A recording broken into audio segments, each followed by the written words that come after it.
In this video, I will show you how to convert MKV file to MP4 using this software called Avidemux.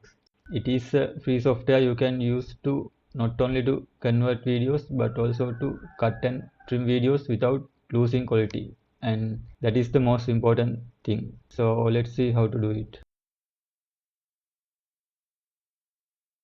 All you need to do, drag and drop your MKV file to the interface and then select output format as MP4.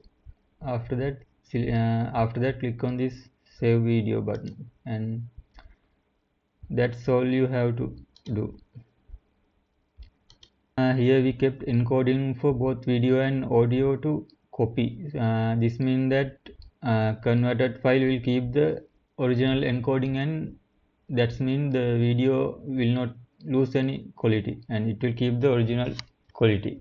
And that's how you normally do it. If you have to re-encode the video, you can select X264 for video output and MP3 for audio output. And also here, using this timeline editor, you can mark in and out point using this A and B marker. That allows you to save specific part of the video and also to delete unwanted part. We will talk about that more in next video on how to cut and trim videos using Avidemux.